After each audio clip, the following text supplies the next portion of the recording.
Firstly, I really want to say thank you. I mean, 20,000 subscribers is an insane number. I honestly never thought I'd get there. So to see the number 20,000, which was a number I really thought I'd never get to, is ridiculous. At the beginning of the year, we set a big goal to hit 50,000 subscribers. But that's just, you shoot for the stars and you hope and pray and you work really hard and maybe it happens. And thank you guys. Thank you very much for being here. I honestly just hope that we keep growing. You guys keep wanting to be here and it just keeps getting on better. Honestly, thank you. Thank you for coming here. Thank you for watching. Thank you for commenting. Thank you for liking. Just thank you. Truly. So we'll start off our Q&A. We're going to answer a few questions. I have a few here that I thought were pretty cool. And the first question that we have is from Danilo, who's more of a recent subscriber, but he's been watching religiously, which is really dope. He asks, do you plan to do a face reveal? Now, if you've been watching me long enough, I'm not hiding my face. I've never hidden my face. There's actually a few videos where you could see my face. If you follow me on Instagram, you see my face. On Twitter, if you haven't followed me on X, there's a profile picture of me. I've never hidden my face. It's just that like 2 years ago or so, we were living at a different place. I had a face cam and we used to do news videos and I would always be recording my face between B-roll and other things. But since then, my background isn't as cool anymore. I no longer have the game room. So there's no reason for me to show my face because the background is really just crap. And until I get that fixed, until I move to a new place, I probably won't have the camera back on, but eventually I'll have the camera back. Now, Samboy1135 says, will you ever do Call of Duty Zombies lore breakdown? I don't think so. I think the closest that I'll get to that is just covering the stories of like the Call of Duty games. Like I've done Call of Duty Advanced Warfare, I've done Call of Duty Ghost Extinction, things like that. Otherwise, I don't think I'll get too much into zombies. I just don't care for them as much, honestly. And because I don't care for them as much, my coverage of zombie lore would be really bad. It would be really whack. And I think there's other people out there that probably do that can do it 1,000 times better than me. Shadow Clan Dev asks, how do I make my thumbnails? This is a very quick and easy answer. Canva. That's all I do. Just Canva. And Type Voyagers Training and Things ask, when did you play your first Call of Duty and what was it? If I'm not mistaken, my first ever Call of Duty was Black Ops 1, and that was around the time that it released, and I played a lot of multiplayer and zombies. That was probably my first time, Call of Duty Black Ops 1. CM Lone Wolf 3195 says, what got you into gaming? That's a tough one, to be honest. If I really have to sit back and think, I think I got into gaming because my dad always played PlayStation. Like he always had PlayStation 1, the PlayStation 2, the PlayStation 3. He loved playing like Sonic. He loved playing Crash Bandicoot. He loved playing FIFA. Those were like his types of games, and I really like watched him play and I wanted to play. My uncle also, he had an Xbox and I thought he had all like the cool games like Saints Row, like Halo, like Gears of War. Like he had a bunch of cool games like that, GTA, and I was just like really into that stuff. And I think that's how I got into gaming, just slowly but surely through my dad, through my uncle and things like that. Now Jesus Parra, who's been here for a really long time, says, would you do a video about Call of Duty World at War? Potentially, yes, I would, but to be honest, I tested the waters with a video a few months ago or maybe a few weeks ago, and honestly, it didn't do well. It bombed. It only got like 300 views, so I don't know that people really care too much for World at War. So maybe in the future, I will make more content around that game. Otherwise, maybe not. Now, Daft Cobra YouTube, who's a friend of the channel, he has his own channel. You guys should check him out. Covers a lot of different things as well. He says, what inspired you to start making content? And are there any underrated YouTubers that you think deserve more recognition? I would say, I mean, if you've seen the videos before, Hollow Point or Hollow now, he is the guy who inspired me to make content, specifically his vlogs. Now, I got started watching Hollow. I mean, I've watched Hollow for a long time. I think he's a great YouTuber. He's probably one of my favorites out there, and his Let's Plays were just really entertaining, and the vlogs that he did talking about his family, talking about his background, talking about how if he could be a YouTuber, like anybody can be a YouTuber. It was those vlogs that really inspired me to do it. I was like, you know what? He's right. Fuck it. Like, why not give it a shot? I think any underrated YouTubers that deserve more recognition, I'll say I have a friend on YouTube whose name is JXRIE, and he does pretty cool content,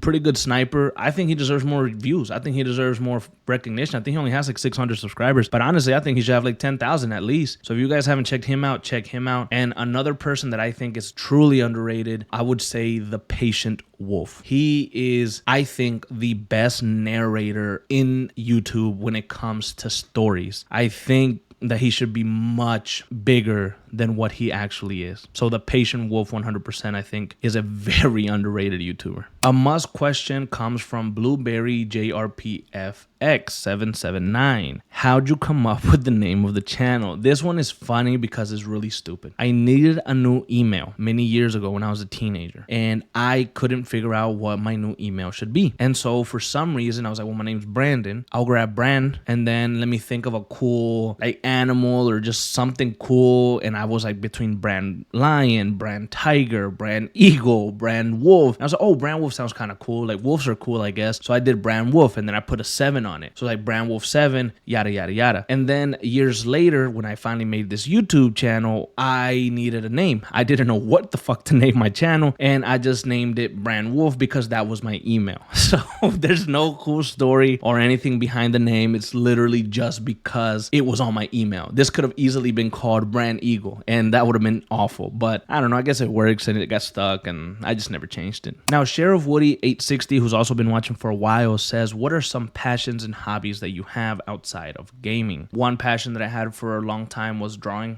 I loved art, just making kind of drawing Dragon Ball Z characters and things like that. That was one of my big things that I liked to do growing up. I played a lot of football, and I'm talking about soccer.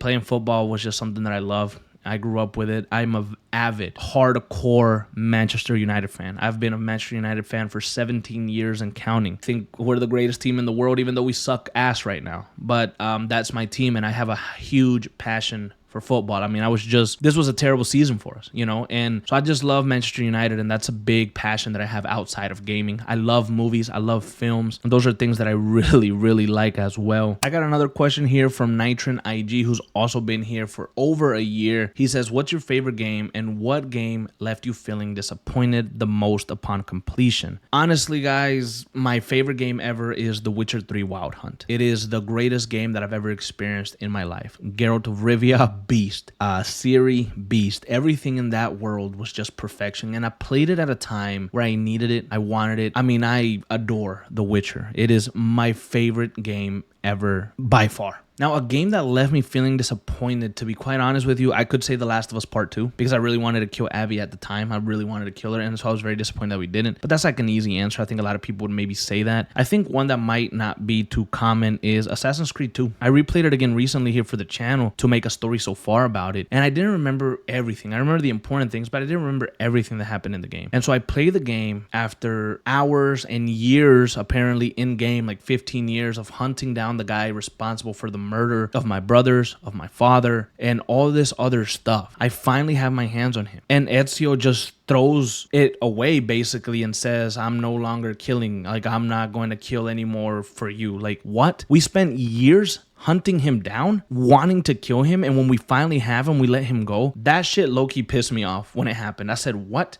It basically pulled a Last of Us Part 2 before The Last of Us Part 2, and I could not remember that ending. I couldn't remember it for the life of me. So that one left me a little bit disappointed, to be quite honest, after I finished. Golden Frieza asked 2 questions. What's your favorite Call of Duty Zombies game, and what's your favorite Black Ops mission? I'll answer the first one here, and I'll say that my favorite Call of Duty Zombies, I mean, as a kid, I adored Kino der Toten from the original Black Ops. That's the one that I probably played the most. I would say that one, actually. I would say that one. My favorite Black Ops mission, honestly, I don't have one right now. Like, I can't think, so I'll have to come back to that another day. Kinix YouTube, who's also been watching for quite a long time, says, what got you into Call of Duty? And I would honestly say, like, my uncle probably got me into Call of Duty to begin with. I would go over to his house sometimes and see him playing Call of Duty. He had like Modern Warfare, he had Black Ops, and I just thought they were so cool. Sometimes I'd be walking by Walmart and they would have the Call of Duties in glass cases, and I'd just be like, dude, I really want Call of Duty. And it just seemed really cool. At the time also, YouTube was popping off, and I would watch some videos, and I'd watch Minnesota Burns a lot. Like, Minnesota Burns was my guy, and so he would just make me laugh a lot, and I thought, you know what, I want to play Call of Duty. And that's kind of how I got into Call of Duty, to be honest. Now, for the final question, we have Mr. Hali 91939. He says, you mentioned you were married in one of your prior videos, so my questions are, what's married life like, and what makes a marriage successful? And have you had any thoughts about covering more games on the channel or some other types of media that you enjoy? I've been married. I've been with this girl. I've been with my wife since 2018. We got married in 2022. And honestly, dog, what makes a marriage successful is just being there for each other and admitting when you're wrong. Honestly, I think a lot of the times pride is a hell of a drug, a hell of a thing. And sometimes if you're a very prideful person, you can let your pride get the best of you. When at the end of the day, you could just apologize and try to move on. If you fuck up, you fuck up. And admit that you fucked up, and let's see how you can deal with it. But honestly, I gotta credit my wife a lot. I think without her and her patience and her belief in me, then who knows where we'd be. Because honestly, I'm an idiot sometimes, and I do dumb shit, and she's always there, like just trying to motivate me, trying to bring me up, trying to keep me up, and I gotta repay that to her as best as I can. So it's a team effort. Both of us have to work together. It's not all on me. It's not all on her. We have to work together. I think that's kind of what makes a successful marriage, you know, it really helps. And I think as the years go by, hopefully we improve on those things. I improve on those things, and it can be a really long and successful marriage. Now, the second part of your question is, do I plan on covering more games on the channel? Absolutely. Believe it or not, I don't consider myself a Call of Duty channel. I don't consider my channel Call of Duty only. It's something that I heavily got into. Like if you go back 11 months ago, you notice that Call of Duty became like a main thing on the channel, and we did it a lot. But before that, I mean, this channel originally started as a Let's Play channel where we played all types of games. I since removed most of those videos or hidden them because they're not relevant to the content anymore. But then we did news, then we did like retro games. Like we've always been trying, like it's a place for video games. So 100%. If you notice now, I'm taking up more GTA content. I'm taking up more superhero content. I want my channel to be a hub for gaming. Exploring video games is my tagline. That's what I want. I want us to look at all types of games. Call of Duty is never going to go away on the channel. That's something that we have here. We're going to cover, whether it's the yearly stuff, whether it's the seasonal stuff. We're always going to be here on Call of Duty. Call of Duty is here to stay, but we're also doing other things. So 100% we'll be covering so many more different games as long as you guys want them. So many more different stories, so much more different lore. We're going to be doing a lot of that stuff for sure. And that is it, guys. I'm really happy that we finally made it, and I just want to thank you guys 100%. Without you, this wouldn't have been possible. And I just hope that we can continue this growth throughout the rest of the year and see where we freaking end up.